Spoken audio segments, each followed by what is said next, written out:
It's finally time to start firing up the grill. From city to shore, Acme is everything you need to prep for this summer season. Download the Acme app to shop for this season's essentials any way you want. Open the Acme app, clip your deals, then order your items online. An experienced Acme associate will carefully select your groceries, bag your order, and bring it right to your car or deliver right to your door. Download the app or visit acmemarkets.com for program details. Hi there, I am Adam Kirbas, and this is my short story Wednesday, part 3. I went to the supermarket on this fatal day. Something felt different on this day when I recall afterward. In retrospect, things seemed different. Like I was supposed to walk in that supermarket, like something was up in my life, the change I had been waiting for all this time. On that fatal day, I walked in there. I was distraught. I had given up my hope. I did not believe that I would ever get out of this town, this home. I did not believe that I would ever become the superhero I aspired. But on that day, at the same supermarket, and I think it was even rainy, it was gray.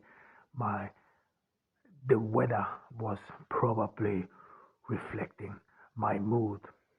Well, I don't know. I cannot remember. But however, when I walked in the supermarket, I saw Rosa. Rosa was not a nobody. I knew Rosa from school. We went into the same class. I actually didn't think that she was still around. I had not seen her before, and I thought that she probably must have moved away like all the others. At least their stories on social media would reveal that they have accomplished a life somewhere outside and beyond the borders of this town, of this community. But Rosa was different. Rosa was very beautiful. She was this beautiful girl one would always notice. But however, she was never smiling. She was always, one could say, indifferent. Her beautiful dark hair, her beautiful long, her beautiful dark eyes, her full lips, all these features, it made her very attractive. But I cannot recall having heard stories, stories about men, stories about girls who are making out. People talk about these things. There are a lot of stories about who made out with whom. People used to talk them, used to narrate them, and occasionally, if one remembers the time in school, then all these stories come up: who made out with whom, who was the whore, who was this and who was that. Rosa was actually never a part of it, and this struck me always as odd, because at that day in the supermarket I saw her. What an attractive woman she was. She was beyond imagination. She was perfect. Her face composure, her her body, the way she moved. She had something fragile on her, like the way she moved through the aisles, the way her eyes tried to find something. She was searching. She was after something. She seemed this beautiful woman who was lost somewhere in midst of the supermarket. I watched her, and at first I did not recognize her. She seemed different. She seemed alien. She seemed as if she would not fit to this place, to this old supermarket, which has not changed over the year. The same wall paints, the same foods, the same goods. This supermarket has been in generation, has been here for generations, and it was and its whole appearance did not change once. Probably my parents went in to the same supermarket with the same wall paintings, with the same foods, and saw the same people day in and day out. This supermarket was the quintessential supermarket. It was about my life. It was about this mundane life everyone was living, like circles. You go around and around, and you do not know how to get out of it. And yet Rosa was different. She protruded. She was kind of this woman who was lost, who was part of it, who maybe was only here to pass through just for a mile. She got lost on the highway, maybe took a wrong turn and then ended up here.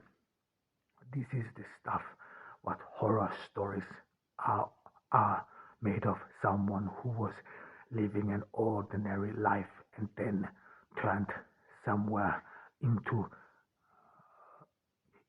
a wrong place, walked or crossed a dangerous path he or she did not know about, and then landed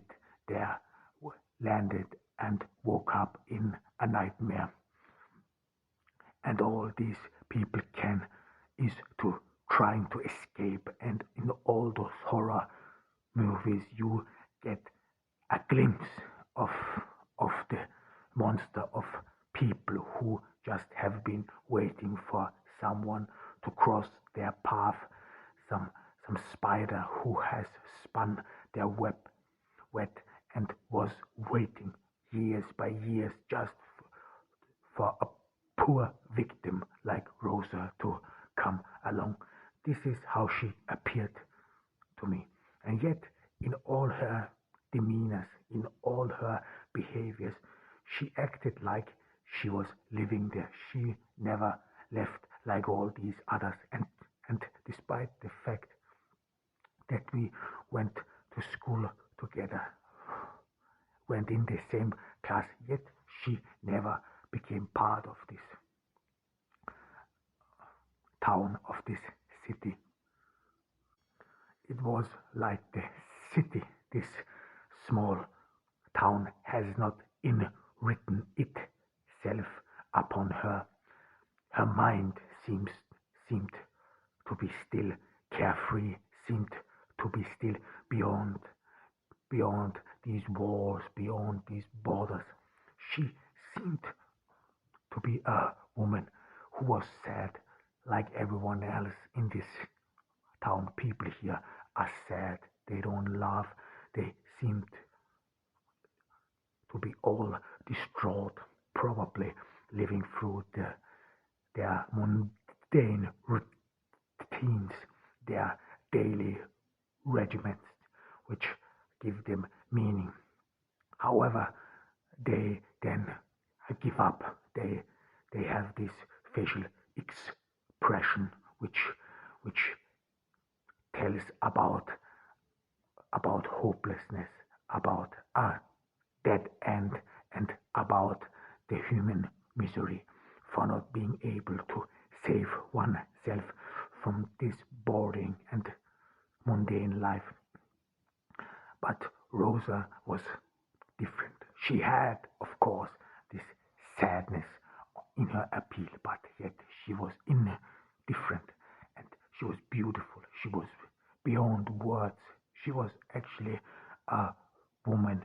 One would look at her, look in these beautiful dark eyes, these full lips, and one would imagine how it would feel like to just hold her, to come closer to her and look in these beautiful dark eyes, swipe over and through this beautiful dark hair, touch her face, gently swipe over her cheeks, and then just stare in these beautiful eyes and wait for something you assume is a glow flickering inside this sea of darkness, maybe a lighthouse which is telling you to come closer, and then you approach her, you hold your breath, and you pull her closer like you would share a secret with only you and her. No one should hear what you have to tell her about your secret, which you try to put all in to your lips, all your strength, all what you wanna to say, you want to put in one kiss, and then you hold and you gently press your lips against hers. At first, it is awkward. At first, you are shocked, and you are just lump. Your lips are lump because you did not thought it through. You did not think that you would find the courage to kiss such a beautiful woman, and then you just stay there. You just do nothing, and it feels like an eternity. But then you wake up, you move your lips, you move them up and down like you would, gently caressing her lips, gently telling her this is more than it looks like.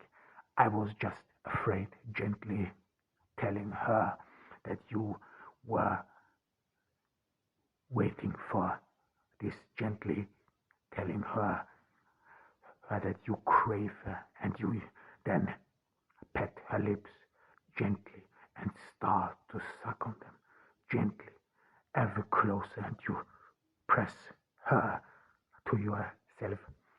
You let her feel your erection, that you crave her, that you want her, that you have been thinking of her all along, that you do not care who sees you, that you do not care whether you are in the middle of a supermarket, and then you pull your head back.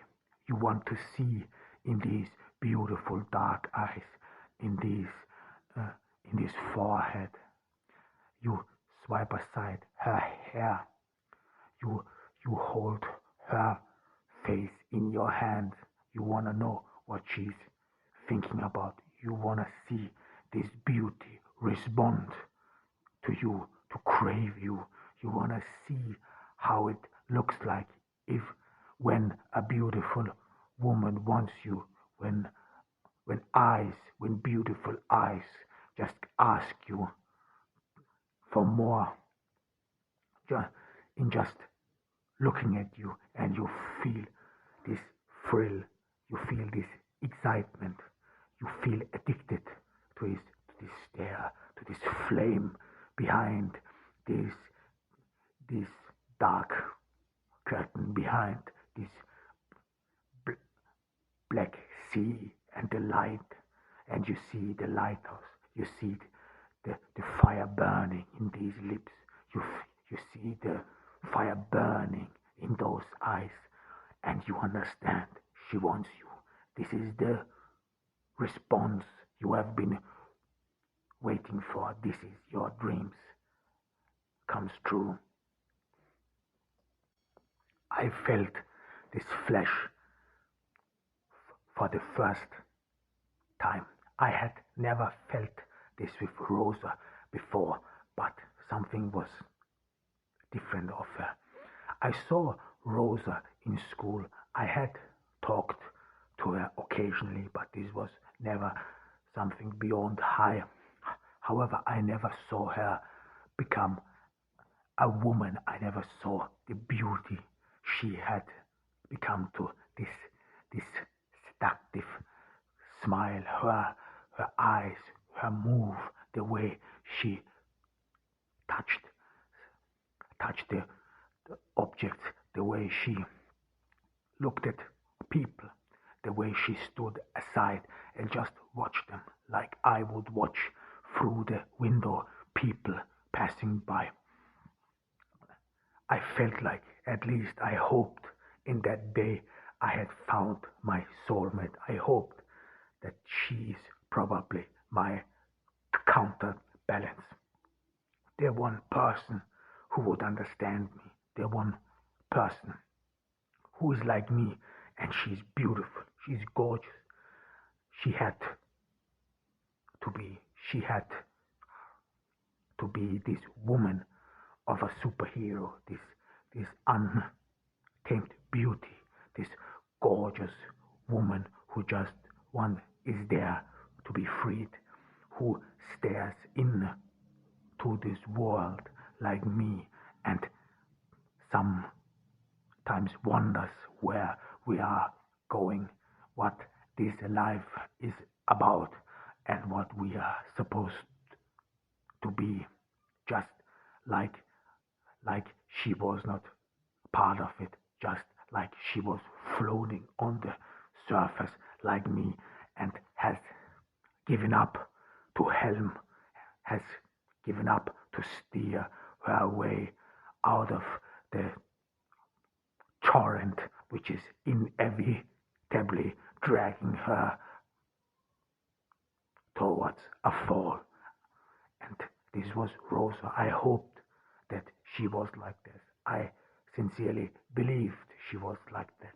And I watched her. I watched her in awe. I watched this beauty I had not seen before.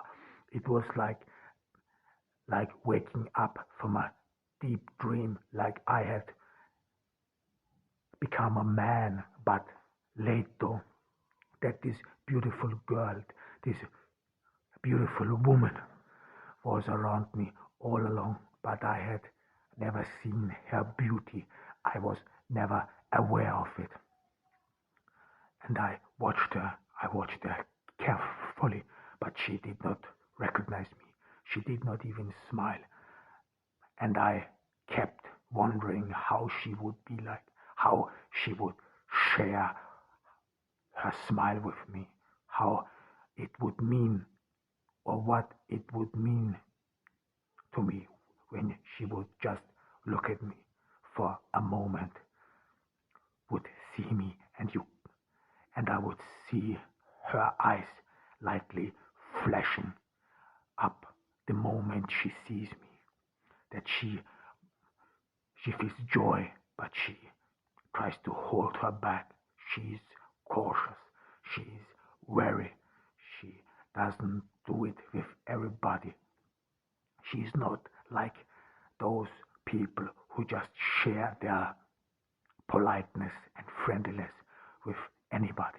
She is this woman who has a secret smile, and this secret smile is unique, not meant for everybody and not meant to be understood by everybody. And she only shares them with special people, with people who mean something to her, a smile which comes from the depth of her heart, which gives her in her face a gleaming appearance, and which makes her the more charming, the more seductive, and which flashes these beautiful eyes, and I feel nothing more to hold her and kiss these beautiful lips and want her to recognize me, want these eyes to play in harmony with her beautiful lips just for the sake of a smile. And I want her to be just mine, to be there for me. And maybe she can say those magic words that she loved me. But Rosa left the supermarket. She did not look back. She did not recognize me. I was nobody. At least I thought that about myself half of my life. I had dreamed of becoming a superhero. I felt old. I felt worn out. I felt like someone who has been dreaming a stupid dream, but only recently has become aware that his dreams lead to nowhere, that all his hopes in life is for nothing. I felt a pain in my heart. I felt like a stupid boy who does it again, who again follows something that is unreachable. I didn't. I looked after Rosa while she left, while she went to somewhere, to a goal, maybe back to her home, maybe back to her mundane, boring life. I watched her closely, and I wondered, what does this mean? I wondered whether I may be asking for something. I wondered whether I need someone desperately now because of my dreams, because of my crushed hopes, my dreams. I wondered whether I am running into a maze again, whether I make a fool of myself again. But, but I saw this beautiful creature moving away from me, moving away from my gravity, from my eyes, from my perception, and I could not take off my eyes from her, from this beauty. I still imagined her lips, these beautiful eyes, this hair, this dark, beautiful hair. I wanted to touch. I imagined her hand, these hands which are gently touching goods, which were gently touching goods in the supermarket. How it would feel like if she would swipe over my face, over my body. How it would feel like if she would just hold me, and then look at me, just me, and she would have just me to look at, and she would give me a feeling that I matter, I alone, I stand alone in this world, and nothing else is important. How it would feel like? Would I become a superhero? Would I be this superhero I dreamed about in the eyes of this beautiful woman, in the eyes of this beautiful dark sea? And occasionally I would see the light from the lighthouse, and it would flash through, and it would splash my world. It would be a flickering which would come and go, and which would inside me a deep craving after her for this. On that day I went home. Something changed of me. Before that, I had never thought about the prospect of living together with someone. I had never thought about. I had no space in my life, at least. This is what I thought about, that in this big house which my parents left me, that there is no space for someone else. Of course, I feared deeply that I would be ridiculed. Of course, I had this fear that my desire to become a superhero, or my want and my belief that I would be special, that this would be ridiculed, that those beautiful eyes, which can can conjure magic, which can incite deep passion, that these beautiful eyes would look at me in ridicule. I was afraid of this gaze, but then more and more I thought about the possibility. What if I could share my world with someone? What if I could just live with someone? And I felt a deep warmth and pleasure towards this thought, this imagination, to have someone, not to be alone.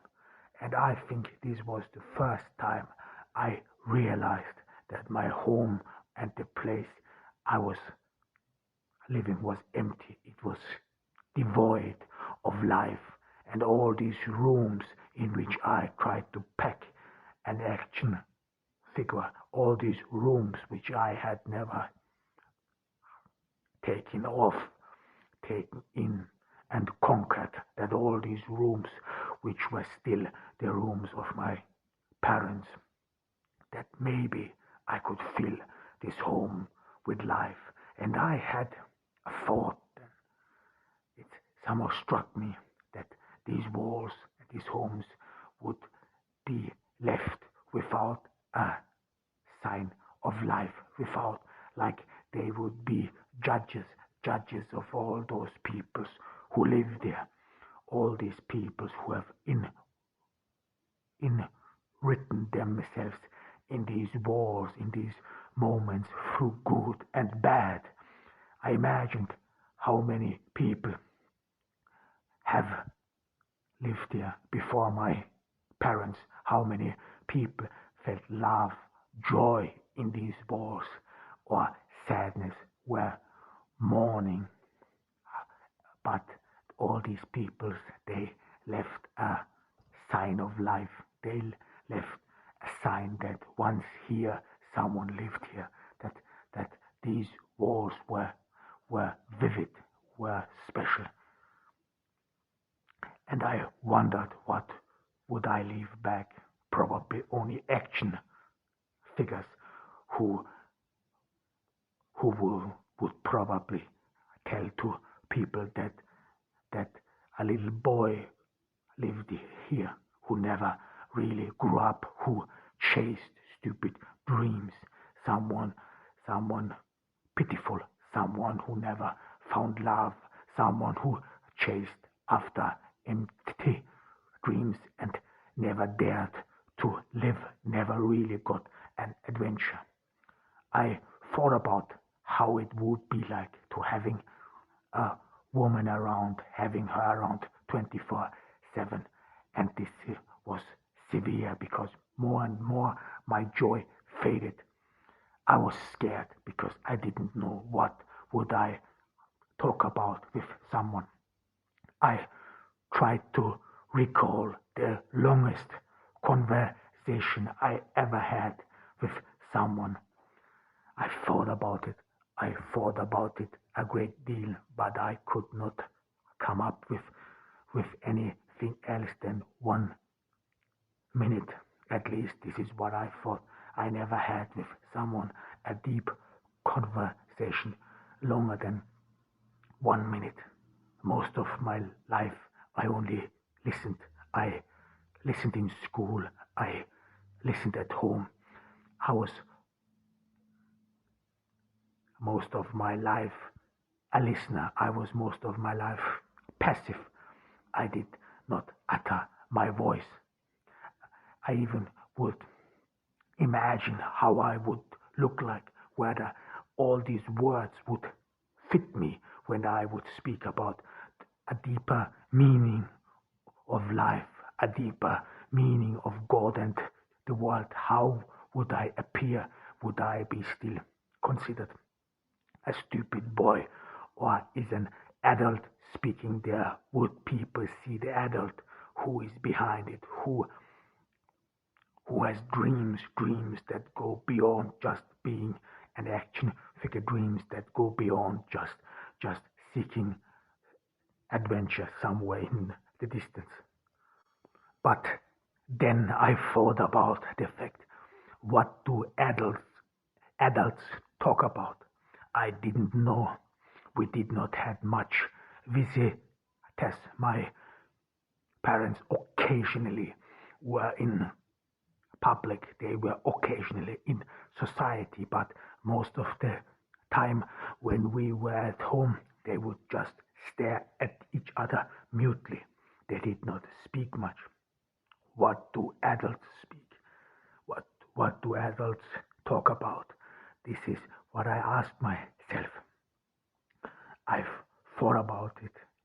I've thought about the fact that probably adults talk about life, about death, about buying stuff with their car, with their money, driving around in their car. Probably adults talk about what they are going to do next year, where they are going on holiday. Probably simple things.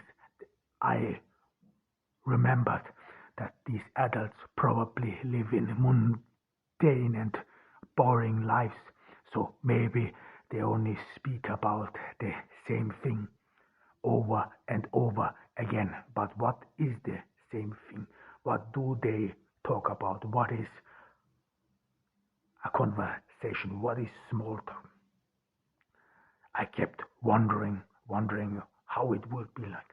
And then, of course, I asked myself, what can you or what would you talk about with a woman whom you love, whom you want?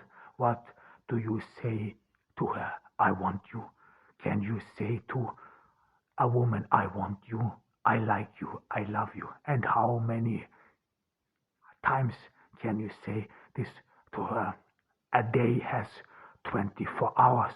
How can you feel every moment of these hours? What you want to talk about? 24 hours a day, 7 days a week. This was the moment when I thought about living together with someone as unbearable, as unimaginable. I could not imagine that someone can do this without getting nuts. What do all these people talk about? And then I remembered my parents. Maybe my parents are not extraordinary. Maybe my parents were like everyone else, and people sit at home and just stare at each other mutely, not knowing what to talk about, not knowing what comes next. This felt for me a deep betrayal of love, because this is not the script of love. Love is not about just staring at each other mutely. Love is about passion. This is what I imagined about love, about deep passion, about people who cannot stop talking about how much they miss their partners, about what they want to do, about all those experiences which made them who they are. This is what I imagined love is about, and not just to stay mute and stare at each other. This was probably, maybe all this love, maybe all what is sold us as love is probably nothing else than a lie. I imagined all those movies which never last more than 1.5 hours on average, and all those love books, all those romances. They spent a hell lot of time with people imagining about the perfect lover with people who are sneaking around in the background and hoping that the person whom they have chosen notices them. People but you hear actually little about what these people talk about. I came to the conclusion that I am not made for love. I just did not understand the principles of it. I just did not understand how someone could just be with someone all around someone all day long and then just talk about things. I wondered what Superman and Lois Lane could talk about, because Clark Kent and Lois Lane were working for the same newspaper. They were around each other 24/7. They would not even have a break without looking at each other.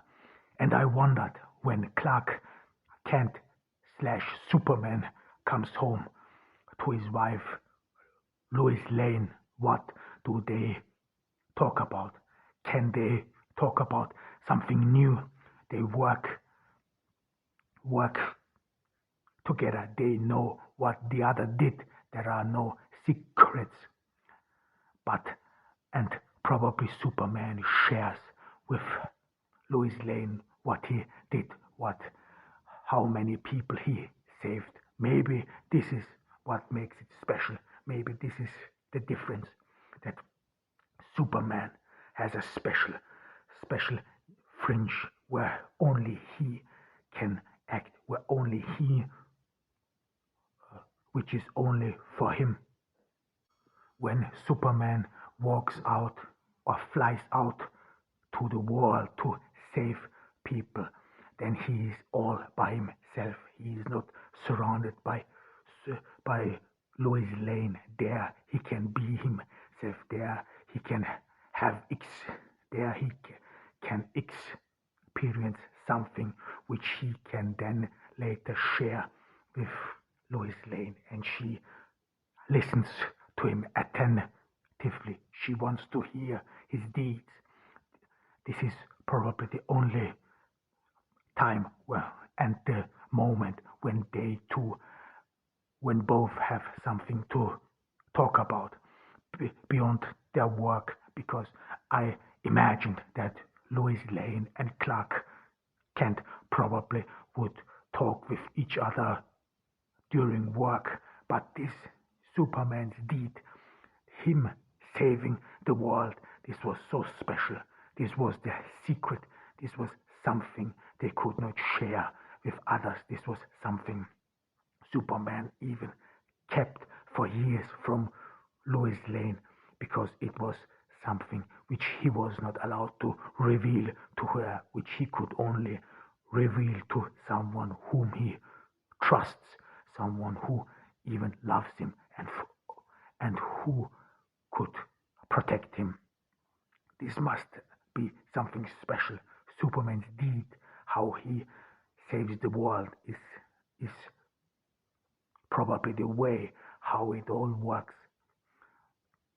how love works, that you need a special space, that you need a space only for you, just to talk about things and to make the girl you love to listen. I thought about it. I thought about this instant for a while, and I agreed on one point, and this is that you cannot live with someone together 24/7.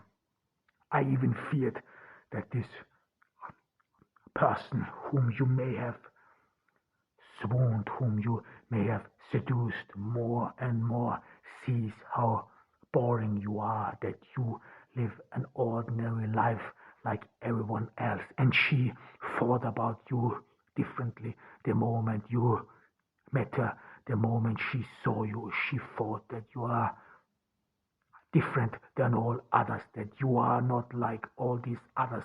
But then she lives with you, she sees you, she listens to you saying the same thing over and over again, and then she's bored. I cannot imagine her facial expression when she just looks at you, bored, distraught, or even worse, when she thinks that she made a mistake coming with you.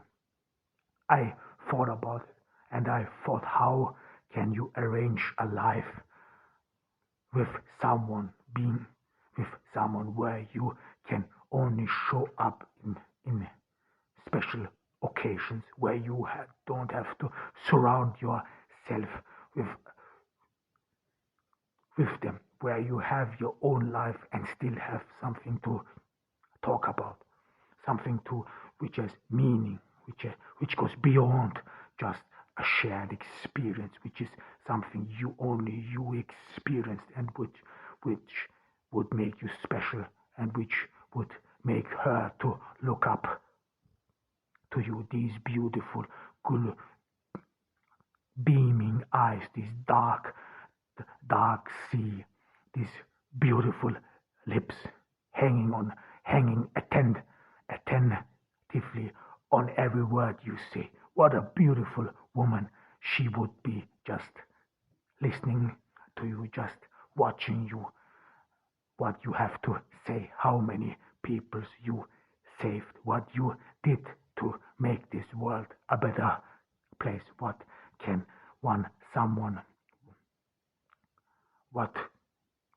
do you expect more? Just in her eyes, I would lose myself in these beautiful eyes, who just want to know how my days, what I did.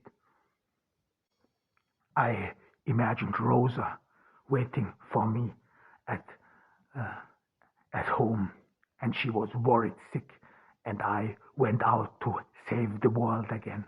I did something very dangerous, something we cannot talk about with anyone else, something which is our secret, which makes a special bond between us, which no one must know. And she was worried sick, and then I come home, and you see this beautiful woman, just the moment she sees you, she's relieved, this beauty, even tears, she swipes away her tears, and she looks even more beautiful. She's cloaked in a beautiful aura, and she runs toward you with these beautiful dark eyes. Her hair move through the air. Her hair seems to almost giving you the impression that she's flying, and these beautiful lips, they approach you, they come towards you, and just in one kiss they can say to you, I missed you, I love you, I crave you, I want you, you are my hero. It's finally time to start firing up the grill. From city to shore, Acme is everything you need to prep for this summer season. Download the Acme app to shop for this season's essentials any way you want. Open the Acme app, clip your deals, then order your items online. An experienced Acme associate will carefully select your groceries, bag your order, and bring it right to your car or deliver right to your door. Download the app or visit acmemarkets.com for program details.